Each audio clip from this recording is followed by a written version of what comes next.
In this video, I'm going to show you why you can cycle tour across countries as well, and I'll even show you a little bit of my cycle tour from the UK to Amsterdam.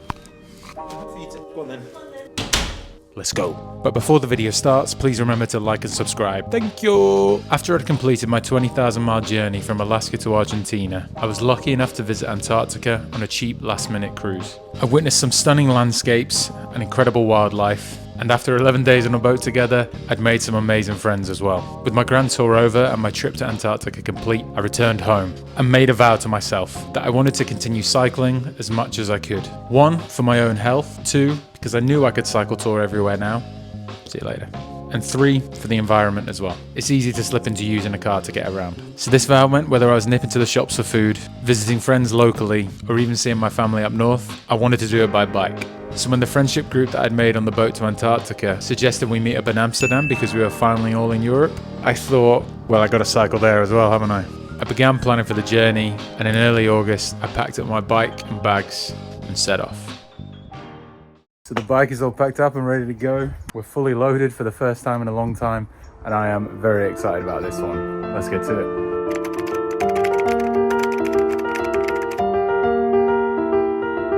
I started the journey from my house here on the south coast of England. The plan was to hug the coastline across to Dover. I would then cut across the channel to Calais and see as many friends as I could along the way to Amsterdam. The journey started in my own back garden, heading through the New Forest, which is just a pleasure to cycle through. God, I love this place. New Forest is so cool. It was incredible being back on my loaded tour bike after 3 months away. The sense of adventure and unknown somehow just emanates from that thing, even when cycling through places you already know. A nice old tailwind at the moment, just having a good time rolling.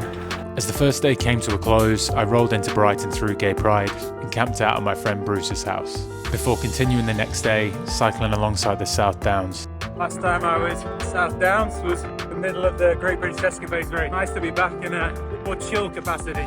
After pushing on to make sure I made Dover in time for the ferry, I found the sea again before stopping for a late lunch. So we've just stopped at a British War Memorial for some lunch. It still always surprises me how much there is to see in my own country. I think you constantly fantasize about other countries and traveling, and you realize how much your own country you haven't seen. Feel your own country. I think, I know so many countries in North and South America from cycling through them now, but sometimes you don't even know how your own country feels on the bike. It's been nice to explore. Having said that, we're about 10k short of Dover now, and I am looking forward to getting to France. Some freshly baked goods tomorrow morning. Right, let's have a little bit of lunch. You can lead me to it. After finishing lunch, I headed over to the port town and got boarded. It had been a long time since I boarded a boat by bike, and the adventure really kicked in here. I couldn't stop the smile spreading across my face. This thing is huge. After boarding and setting up the bike, I took in the amazing views of the White Cliffs of Dover and set myself up to do some work on the journey over. We were soon in Calais, and after exiting the trip, I cycled around to the main terminal building to find my friend Fabien. He lives in Calais, and we'd become close friends 2 years earlier when I was in Alaska. Whilst my bike was missing for a month, which is a whole other story, I became close friends with my couch surfer Teo. He had introduced me to Fabien and his partner Charlotte. 2 years later, Fabs had agreed to host me in his hometown of Calais, and it was awesome to see him again. Yeah man, could be worse. This is big. That's what she's saying. It is really big. Hang on. If we take the wheel off, it'll be a bit easier. There we go. That was very fast. Do it yourself. The flag. Damn. I forgot. Yeah, the flag won't fit. Yeah, perfect. Why is that sound here? In Mexico, when I came down a volcano, this broke. No way. So they had to weld it back together. Like a random guy. Yeah. After getting the bike in the car, we had a quick tour of his hometown before heading back to his house for dinner beside his fire pit. The next day, adventure was waiting. So after waving goodbye to Fabien, I was excited to get to a French bakery, have my first croissant. Good morning from France, and I wouldn't be in France if I didn't start the day with a croissant. So, we're going to fuel up very quickly and then get riding. We've got 170 kilometers to cover today to get into a place called Ghent and meet up with another friend. The other breakfast item I have is called the Calais. This is a specialty of the region. And to try this thing, Fabien said I would love it. He also said it's not a morning snack because it's so heavy, but let's see what we got. I don't know if you can see, but that is a layer of coffee cream. I think Fabien was right. It might be a bit much for first thing in the morning, but we're not carrying it, so let's go. I'll see you on the road. It felt like the journey to Amsterdam truly began now, as I powered across northern France and made my way into Belgium. Now we're in Belgium, country number 2. The day is still flat as a pancake, no wind really, just cruising along. I've never ridden my bike in Northern Europe before, France or Belgium or anywhere, and I didn't realize how substantial the bike paths were. I've pretty much been on one the whole day, and I think this one's gonna take me all the way into Bruges. It's just crazy how substantial it is, and there's people everywhere all using them. Really beautiful to see. For the large part as a cyclist, you get used to being quite low down the ladder of who's on the road. Especially in the UK, I feel like cyclists aren't looked at in the highest regard. Belgium, for the 3rd time today, I've gone to cross a road and cars have stopped for me and waved me across the road. This would never happen back home. The cycle paths continue through Bruges until I arrived into Ghent and its stunning architecture. I just made it into Ghent, a place I'm super excited about. A lot of people in the last few weeks have told me how beautiful this place is, and just coming through the centre then, some of the buildings were absolutely incredible. There's a buzz about the city. I'm really excited to go explore, but for now I'm gonna go find where my friend lives, drop the bike off, grab a shower, and then I think we're gonna go for an explore, maybe grab some food. Following day, the journey continued to Antwerp. So we're on our way out of Ghent. We're heading to Antwerp, so it's a smaller day today, and then I'll be with the boy Michiel. Haven't seen him since India. For now, we're just leaving Ghent on these beautiful cycle paths. It was a short hop of 60 kilometers along some more cycle paths before I hit the Sint-Anna tunnel. You need to catch a lift down to the tunnel level, and I've never caught a lift on my bike before, but once you descend, you can start cycling through underneath the river Scheldt. It was incredibly cool to race through the tunnel with other riders and feel the deep cold of the river above. Once I popped out on the other side, I exploded onto Antwerp's cobbled old town streets, which I cycled over to the east to go and meet my friend Michiel, who you guys will remember from the India series. We met at a park and went for a quick swim before grabbing some food for an evening meal. I took a day off the next day to hang out with Michiel and go and meet my friend Tos as well. I did absolutely love the architecture of Antwerp, but it was an incredibly busy city. Even the cycle lanes were absolutely heaving, so I was happy to get back on the road and make my way over to the Netherlands.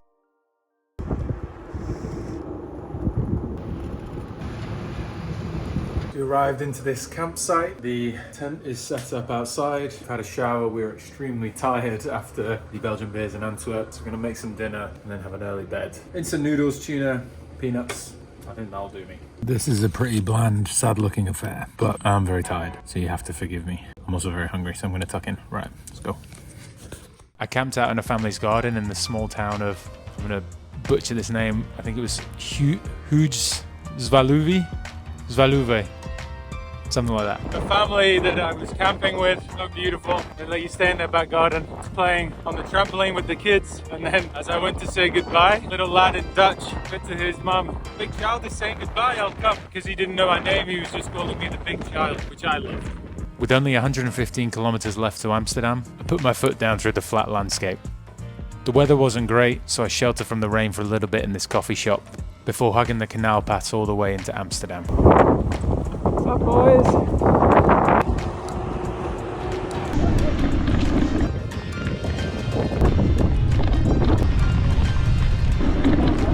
I headed over to my friend Vera and Lawrence's house, and that was it. I'd made it.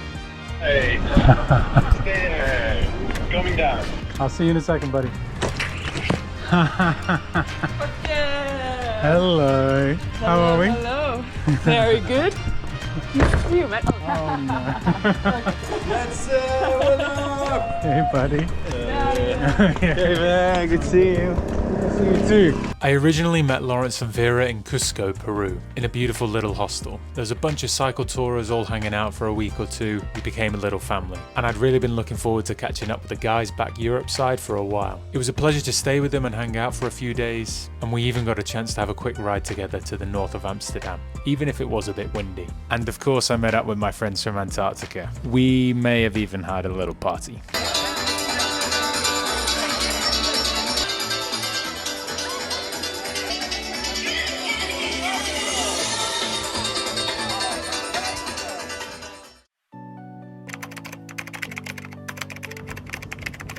After the weekend in Amsterdam, I said goodbye to my friends and got Emmylou the bike ready to head home. For the journey home, I took a more direct route, which would see me travel through The Hague to the southwest of Amsterdam. Before hitting some of the dunes along the coastline, which were absolutely buzzing in the summer. So this is the Hook of Holland. As you can see, in the middle of summer, pretty mental right now. We're in full summer fish and chips, alcohol, ice creams. This whole coastline with the dunes and everything has been absolutely rocking. It's party time at the moment. I then got the ferry to some of the coastal islands to the south of Rotterdam. This was a section of the trip I was really excited for. I found a camp spot for the night, which was my last night in the Netherlands. About to set off now. This is hopefully going to be one of the most interesting days of the trip as we cut through the coastal islands of the Netherlands. It's been spitting all day. I think the rain is unfortunately about to start. Just as I cross what is becoming the pride of the Netherlands, it's one of their dam systems. They've dammed across two of the islands, about 10 kilometers long. And make sure that the sea levels don't rise too much. Absolutely huge. See the power of the waves off to my right, calmness off to my left. Really is incredible to install this. And as I said, 10 kilometers long is absolutely huge. We've had a beautiful day along the coastal islands. Now we're coming to the end. Got one final ferry to get back to the mainland of the Netherlands. We're gonna head over, book our tickets, and then chill out.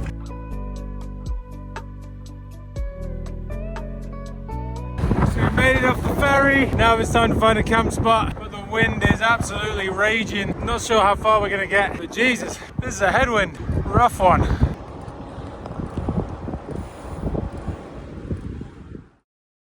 We're up nice and early today, heading back to Calais. This is my last big day riding. It's gonna be about 140 kilometers. Woke up in the Netherlands. I'm already in Belgium, and I'll end the day in Calais. I'll arrive back to Fabi's house. It feels like the trip is already coming to a close. Gonna make the most of this last day riding, and then tomorrow we'll be getting the ferry back. I wanted to see Bruges in a bit more detail on the return journey, and so stopped for breakfast here. So I didn't get a chance to cut through Bruges before, but I'm here now, and it is absolutely stunning. Just in awe. Just every street you go down is just so beautiful. Right, I'm gonna go check out the bell tower.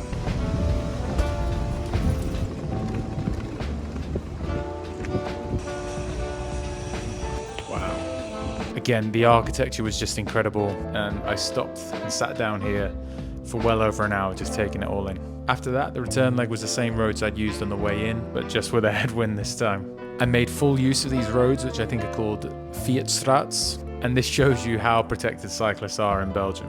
On these roads, it is illegal for cyclists to be overtaken by cars. So it doesn't matter how slow you go, you are protected. I had a nice picnic lunch once I was back in France, before finishing off the day with some beautiful historic buildings. And we're back at Fabi's. Here we go. That was a long, hot day with an unexpected bonk in the middle. That was tough, but we made it. And I spent my final night on the mainland with Fabienne and Charlotte again in Calais. And then the journey was pretty much over.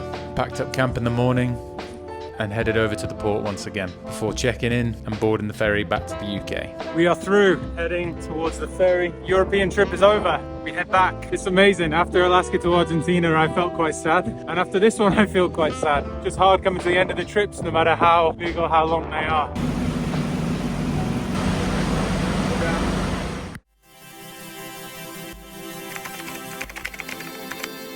I went into this trip wanting to challenge and push myself again. After Alaska to Argentina finished in February, I then dealt with the heat and challenges of India before coming back to the UK and taking part in a 500-kilometer ultra endurance race. I was ready to push myself again, and then this happened.